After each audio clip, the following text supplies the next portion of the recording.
मैनपुरी में किसान की हत्या। मैनपुरी के बिछवा थाना क्षेत्र के गांव पाल में 30 वर्षीय किसान पुष्पेंद्र शाक्य की रात में छत पर सोते समय गोली मारकर हत्या। लखनऊ पटाखा फैक्ट्री में धमाका। लखनऊ के गुडम्बा थाना क्षेत्र के बेहटा बाजार में अवैध पटाखा फैक्ट्री में भयंकर विस्फोट हुआ।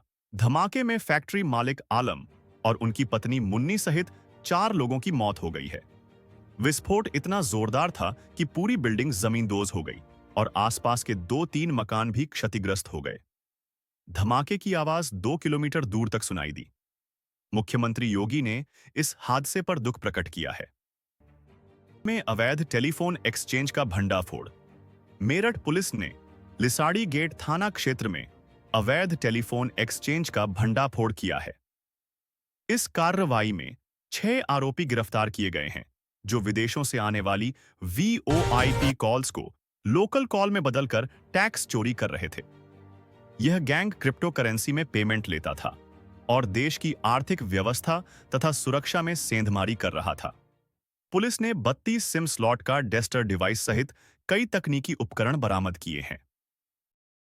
पीटी परीक्षा की सख्ती। उत्तर प्रदेश अधीनस्थ सेवा चयन आयोग की पीटी परीक्षा में पहले दिन 9 सॉल्वर पकड़े जाने के बाद दूसरे दिन परीक्षा केंद्रों पर अभूतपूर्व सख्ती देखी गई।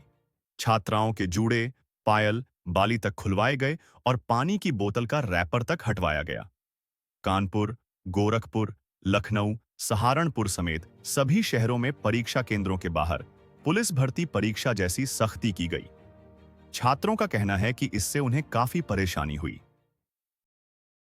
संभल एसडीएम का दुर्घटना। संभल के एसडीएम विकास चंद्र और उनकी पत्नी डॉक्टर दीक्षा शर्मा का उत्तराखंड के रामनगर में सड़क दुर्घटना में गंभीर रूप से घायल हो गए। उनकी कार रात में राष्ट्रीय राजमार्ग 309 के पीरूमदारा चौराहे पर डिवाइडर से टकराकर पलट गई। टक्कर की तीव्रता से कार के एयरबैग खुल गए।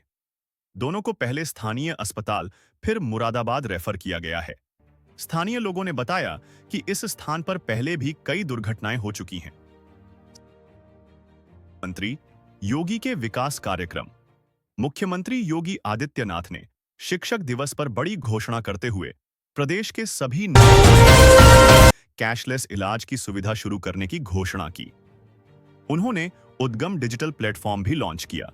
इसके अलावा उन्होंने कहा कि उत्तर प्रदेश देश का सबसे तेज प्रगति करने वाला राज्य है। योगी सरकार ने पिछले 8 सालों में बड़े पैमाने पर सरकारी भर्तियां की हैं। प्रयागराज में डूबने की घटना। प्रयागराज में गंगा नदी में नहाने गए 3 दोस्तों की डूबकर मौत हो गई। यह घटना गंगा के तेज बहाव के कारण हुई। वहीं दूसरी तरफ सेप्टिक टैंक की जहरीली गैस से 2 लोगों की मौत हो गई। इस प्रकार प्रयागराज में 2 अलग-अलग हादसों में कुल 5 लोगों की जान चली गई। बढ़ते जल स्तर के कारण गंगा और यमुना नदियों में स्नान करना खतरनाक हो गया है। मौसम विभाग की चेतावनी। उत्तर प्रदेश में 8 से 10 सितंबर तक भारी बारिश और वज्रपात की चेतावनी जारी की गई है। मौसम विभाग के अनुसार पश्चिमी यूपी में विशेष रूप से भारी बारिश हो सकती है। पंजाब से अरब सागर तक और राजस्थान से झारखंड तक ट्रफ लाइन बनी हुई है। यमुना और गंगा का जलस्तर पहले से ही बढ़ा हुआ है। कई जिलों में बाढ़ जैसी स्थिति है। अखिलेश यादव पर चालान। समाजवादी पार्टी के अध्यक्ष अखिलेश यादव की गाड़ियों का ओवर स्पीडिंग के लिए 8 लाख रुपए का चालान हुआ है। तेज रफ्तार में गाड़ी चलाने के आरोप में यह कार्रवाई की गई है। अखिलेश यादव ने इस पर योगी सरकार और केंद्र सरकार पर हमला बोला है। उन्होंने कहा है कि यह राजनीतिक प्रतिशोध है। सहारनपुर में बाढ़ राहत। मुख्यमंत्री योगी आदित्यनाथ सोमवार को सहारनपुर जाकर बाढ़ प्रभावित राज्यों के लिए राहत सामग्री वितरित करेंगे।